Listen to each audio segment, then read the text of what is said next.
मेरा नाम शिवराज सावंत है।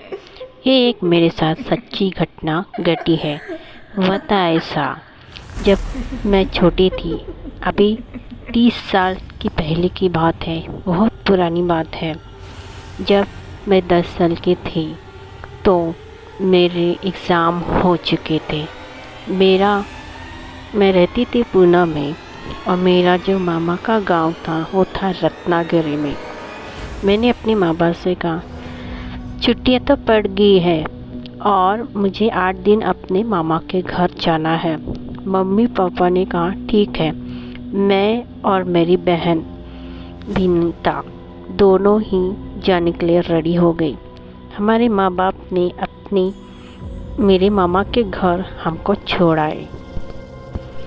मेरे मामा के घर में अज्जा अज्जी, मामा मामी का एक बेटा वीरेन, वो भी रहता था। हम जाके वहाँ पे रहने लगे। मम्मी ने हमको छोड़ा, 2 दिन रही और वापस पूना में आ गई। हमारे अज्जी का जो घर है वो पुराना घर है, मिट्टी का घर, बहुत ही पुराना। वो घर मुझे बहुत ही पसंद था। उस गांव में सभी के घर दूर दूर थे, सभी के घर मिट्टी के ही थे।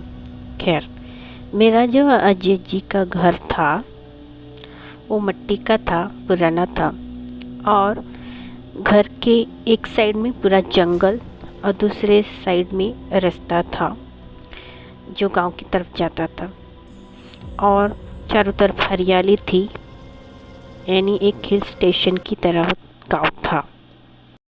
हम दिन भर खेलते।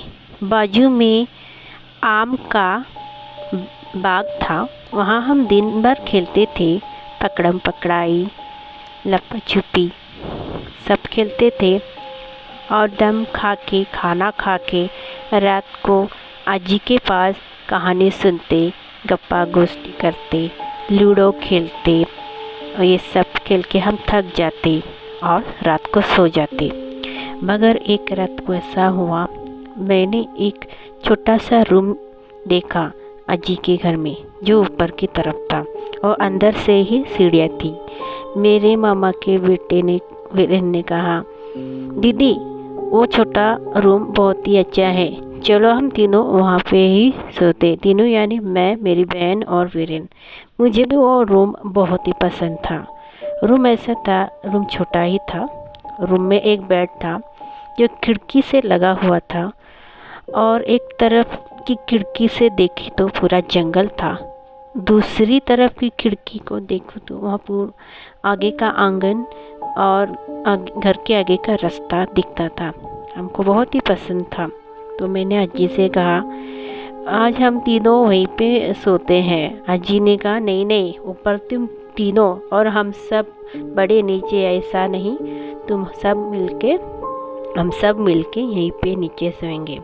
तो हमने तीनों ने बहुत ज़ोर से दंगा किया और बोला, नहीं, हमको वही सोना है। तो हमारे ज़िद के आगे अज्जी ने कहा, ठीक है, चलो मैं तुम्हारा बिस्तर वहीं पे ही लगा दो, चलो सो जाओ तुम वहाँ पे। हम सब ने खाना खा लिया और अज्जी ने हमारा बिस्तर ऊपर उस रूम में लगा दिया। हम सब लोग, तीनों लोग मिलके वहाँ पे चले गए। थोड़ा सांप सीढ़ी खेला, टाइम पास किया, सबको नींद आ गई। अजय जी पहले ही सो चुके थे और हम भी अब 11 बज गए थे। हमने लाइट बंद की, हमने सोने चले गए। जैसे ही मैं गहरी नींद में सो रही थी, रात के 1:30 बजे मुझे किसी की रोने की आवाज़ आने लगी। वो आवाज़ ऐसा लग रहा था एक छोटी बच्ची की है जो करीब 10 साल की होगी। मैं आवाज़ की तरफ देखने लगी। वो आवाज़ जो हमारी पीछे की खिड़की थी रूम की, जहाँ से जंगल था, वहाँ से वो आवाज़ आ रही थी। मैं उठी और उस खिड़की से देखने लगी, वहाँ पे कोई नहीं था। फिर मैं आके अपने फिर बिस्तर पे बैठ गई और मैं सोने की कोशिश करी थी। फिर वो आवाज़ फिर से आने लगी। मैंने फिर से उठ के उस खिड़की के बाहर देखा, कोई भी नहीं था। फिर वो आवाज़ आने की बंद हो गई।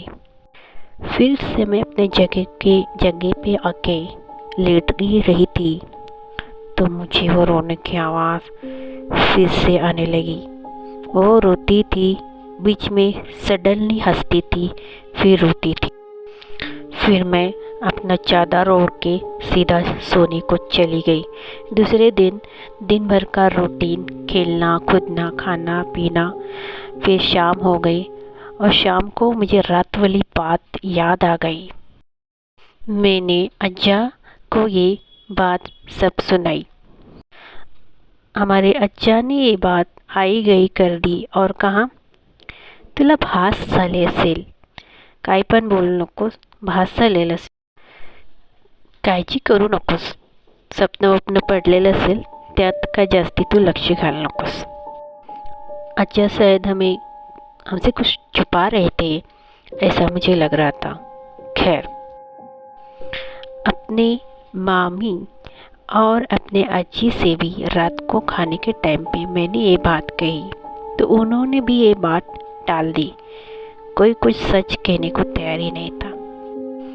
हमारे अज्जी ने इतना ही कहा, आज से तुम ऊपर नहीं सोओगे।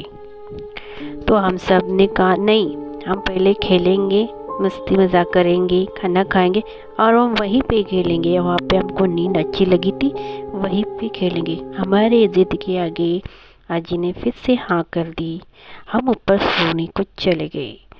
फिर से रात के 1:30 बजे जब सब सो रहे थे, मुझे वो आवाज़, रोने की आवाज़ फिर से आने लगी। मगर ये आवाज़ अभी जंगल की तरफ से नहीं आ रही थी, बल्कि जो बगल में जो खिड़की थी दूसरी साइड पे, वहाँ से आ रही थी। मैंने हिम्मत करके खिड़की की तरफ जाके देखा, वहाँ कोई भी नहीं था। झट से मैं अपनी जगह पे आके लेट गई। थोड़ी देर से फिर से आवाज़ आई, मी येऊ का खेळायला? मी पण येऊ का तुमच्यावर खेळायला? मतलब मैं भी तुम्हारे साथ खेलने आऊँ क्या? वो आवाज़ ऐसे बोल रही थी। ये आवाज़ सुन के मैं थोड़ा डर गई और मैं सीधा सोने को चली गई। ये है कहानी का पहला पार्ट। दूसरा पार्ट जल्दी ही लेकर आऊँगी अगले एपिसोड में।